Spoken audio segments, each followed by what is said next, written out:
Ny fahafito amby roapolo ny volana marsa teo no nambarany avy ao Vatican tamin'ny fomba ofisialy ny fitsidiana ho tanterahin'ny Papa Fransoa aty Madagasikara. Ny fahaenina hatramin'ny fahafolo ny volana Septambra. Mpamafy fihavanana sy fanantenana. Izay no loha hevitra nosafidian'ny Fiangonana Katolika nandritra iny fandalovan'ny Papa Iray Masina iny. Izay mifandraika amin'ny fiainam-pirenena amin'izao. Ny zoma 4 Septambra ariva, tonga nigadona teto amin'ny seranam-piaramanidina Ivato ny Papa Fransoa tamin'ny 4 rehefa avy nitsidika tao Mozambika nandritra ny 3 andro. Tety an-toerana, olo-manan-kaja maro no nitsena azy. Anisan'izany ny fianakaviam-ben'ny Fiangonana Katolika notariany Kardinal Désiré Tsarahazana. Olona maro ihany koa nitazana tety ivelan'ny serana nantsena azy, na dia teo aza ny fahamaroan'ny mpitandro ny filaminana. Misy amin'izy ireo no avy lavitra fa namono andro sy nanomana vola mba hitsena ny Papa. Enao zany zao avy aiza nitonga eto Antananarivo? Avy any ambanivohitra Manakara, Ampasimanjeva. Oviana niala tany? Niala tany Malmaraina, dia tonga teto tamin'ny Maraina be, dia nody ny solakanjo, dia andeha natrika an'ity amin'izay. Faly dia faly mihitsy aho zao satria mbola nitahin'Andriamanitra sy ny razana re tompoko, dia mifalytsika menaka avy satria efa tonga indray Papa. Dia mangataka fahasoavana ho azy ilay tsika. Faly dia faly moa zay satria zay koa moa zany ety amin'ny faritra amin'ny chapelle militaire dia tamin'ny 89 zany mbola vao 6 ans dia zao za tena faly fa tonga zay Papa Fransoa. Nazoto mihitsy andeha hitsena ity? Nazoto tamin'ny 12 sasany zay dia efa teto. Tena faly aloha satria tamin'ny 7 aloha efa lehibe na tena le tao nakabaka tamin'ireny fa sy taty. Zao dia tena faly satria tena koa moa katolika raha teo dia tena faly. Manantena ny sy ny fiavana am-pirenena marina ary fiadanana ho an'ny Madagasikara ny Malagasy amin'izao fandalovan'ny Papa teto an-tanindrazana izao. Nitsotran'ny Papa dia ny fiadanana entiny fakahirezana ny finoana. Manantena fanantenana sy fiadanana tokoa ny firenentsika satria amin'izao fotoana izao raha malala ny zava-misy na ao amin'ny mponina na ao amin'ny fiangonana dia be dia be ny olana eto ka antenaina fa mba hivaha zay olana zay. Andrasana moa zany dia ny hoe fahasoavana Madagasikara zany noho izay fa Papa roe be zao tonga eto zany mitondra fahasoavana zay zany no lariana to. Feno dia feno ny fandaharam-potoanan'ny Papa Fransoa tamin'ny fandalovany teto Madagasikara iny. Ny andro ny fahatongavany avy hatrany dia namonjy ny nonsiatura Ivandry izy. Teny an-dalana tao anatin'ny Papa mobile no namonjeny ny teny amin'ny nonsiatura ka ny arabo ireo teny amin'ny sisin-dalana izy. Orakoraka toy izao ny fanaovana.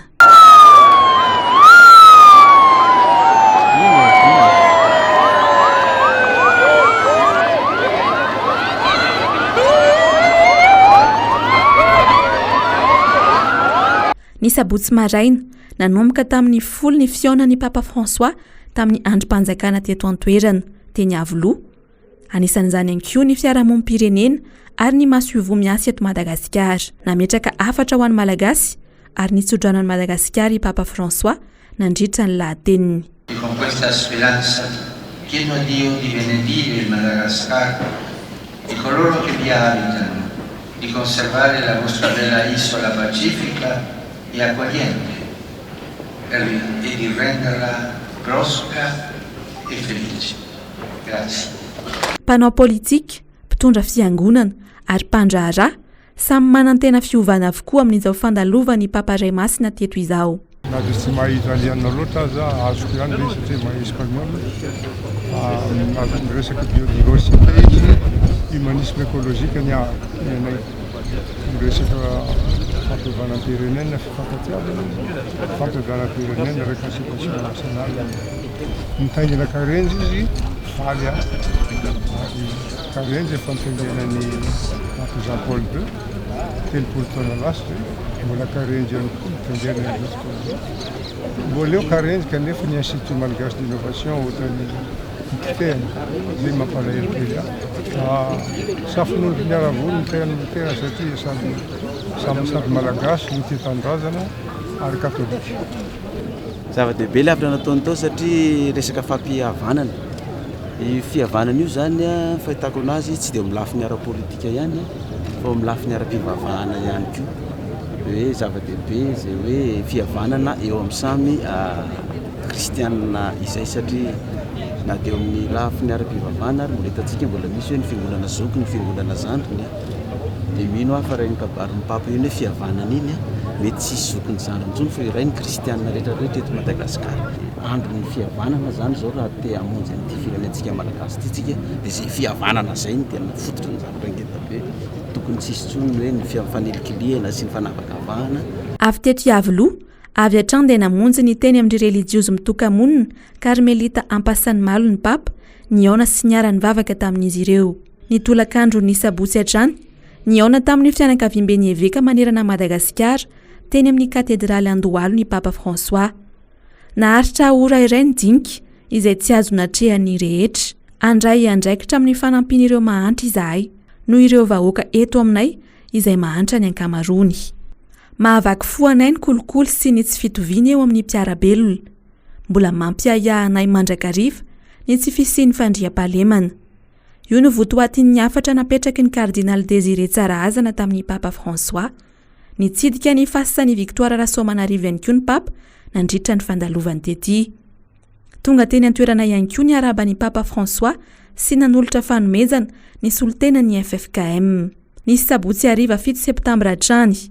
Natolotry ny ben'ny tanàna n'Antananarivo renivohitra, lalao ravalomanana amin'ny vadiny papa Raimasina, ny lakile ny tanàna n'Antananarivo, ho marika fa tonga soa eto an-drenivohitra ny papa Fransoa, ary koa marika fa azy ny tanàna n'Antananarivo. Tenenko dia nandefa afaka nakany amina nanoraka dia hoe aho hoe fa nalefako taratasy ny fanantango mba hisin'ny firesahana eto Malagasy atao mba mandeha conciliation tena izy dia hoy izy hoe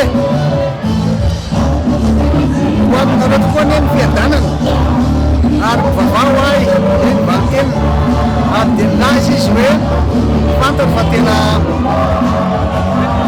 mahafana fosy ty fihavanana Malagasy ary mitondra soa sy fampianana ny firenenareo firesahana sy fampihavanana dia zany nanakany amiko zao hoe nandeha taratasy nakany aminao papa laza hoe tokony misy ny dialogue na ny fampiresahana vo raiky izy izy fa dia za koa mahafantana tsara fa ilaina dilaina ny fampiresahana famelana satria hita fa tena sahirana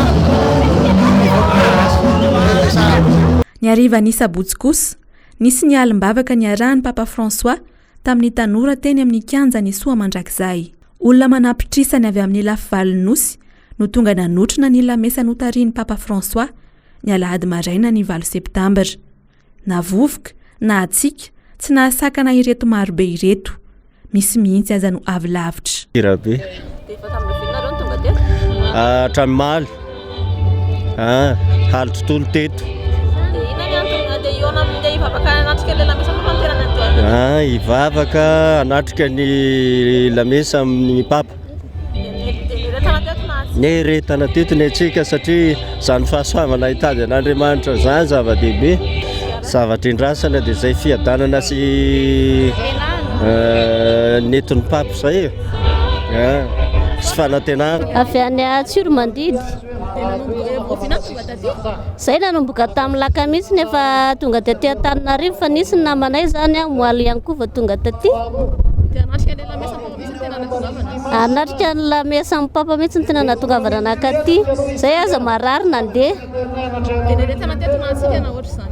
ny aretana tena ny aretana tsy naninona le izy tsy nampaninona mihitsy fa misy ahipana ohatrany hoe any an-danitra mbola velona azy ianao na dia atao anatiny hoe nisy aretinetina kely nisy atsikatsika kely tsy nampaninona mihitsy fa lasa nafinaritra indray azy. Avy ana district missionnaire Soavinandriana Itasy diocèse Miarinarivo omaly ariva tamin'ny 9 alina zay ny tonga teto. Efa hoe mafy hafaliana sy fiadanana no atongavin'ny papa Fransoa dia ao anatin'ny hafaliana ihany koa nandraisana zany na dia mangatsika azy. Nanankazo be efa nomboka tamin'ny lahabe nefa taty dia efa namatapatatry ny jerijery ny toerana rehetra taty sy ny zava-misy tany amin'ny alehan'ny papa rehetra. Mizara teboka telo mazava tsara ny hafatra napetraky papa Fransoa teto: fifamela-keloka, fitsinjovana ny hafa sy ny fijerenany madinika ary ny ady amin'ny kolikoly sy ny herisetra. Ny zavatra takiany voalohany dia mitaona antsika mba hijery ireo fifandraisana ara-pianakaviana. Ny fiainam-baovao tian'ny tompo atolotra atsika dia toa miteraka fahasairanana ary mivadika ho fisedrana zavatra tsirary ny manafitohina ho andreo izay mihevitra fa ny fidirana ao amin'ny fanjakan'ny lanitra dia azo faritana na tsotsorina amin'ny roy mpianakaviany iraira na amin'ny mpikambana amin'ny fikambanana iray, amin'ny tarika na amin'ny kolotsain'ny toerana iray. Rehefa ny roy mpianakaviana no lasa fanalahidy enti mamaolana ary enti manampaka amin'izay rehetra marina sy tsara, mora ny manamarina, eny fa hatramin'ny hoe manamasina ny fanao sasany izay mironany amin'ny kolotsainy ny fitadiavana tombontsoa sy ny faniliana ny hafa, fanomezana tombontsoa ny havana. Ireo karazan'olona azo atao ho mpanohana ary mazava ho azy ny kolikoly. Tamin'ny 3 oratolakandro ny Alahady no tonga teto Akamasoa i Papa Fransoa. Efa tafiditra tao anatin'ny fandaharam-potoana ny hitsidika ny tanàna any Akamasoa ety amin'ny Perpedro. Niaona tamin'ireo ankizy tetỳ an-toerana izy ary nitafa tamin'izy ireo.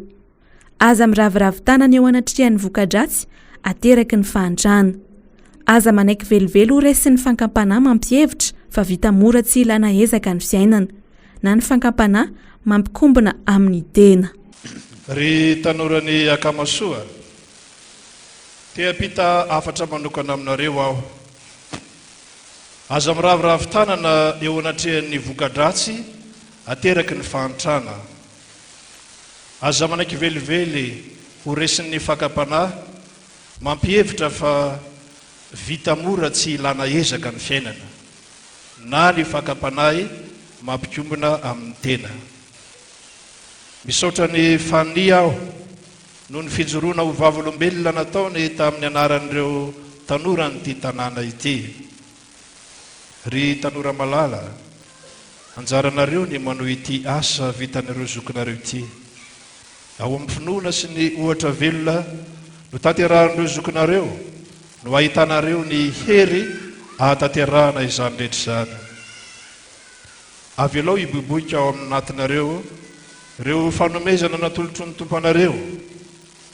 Angatao izy hanampy anareo mba hanomponareo amin'ny kahalalam-po ny rahalahinareo sy anabavinareo ary ny rahavavinareo sy anadahanareo.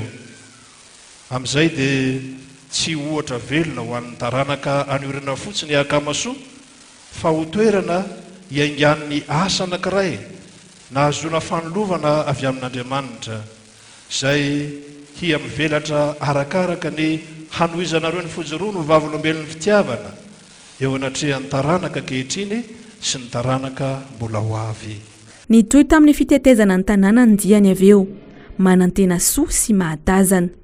Afaliana sy fankasitrahana trano no nandraisan'ny mponina azy. Ny harivan'ny Alahady dia religiozy manerana ny nosy indray no niaona tamin'ny Papa Fransoa tao amin'ny sekoly masina misely Amparibe. Io fiaonany tamin'ny religiozy manerana ny nosy ny Alahady arivo io no namarana ny fitsidiny teto Madagasikara.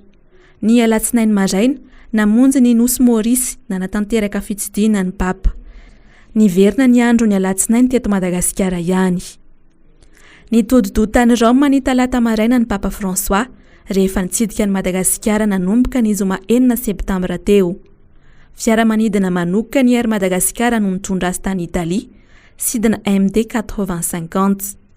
Miazo aniserana mpiaramanidiny Champignon, Rome, izay niainga tamin'ny 9 ora sy 7 ny maraina.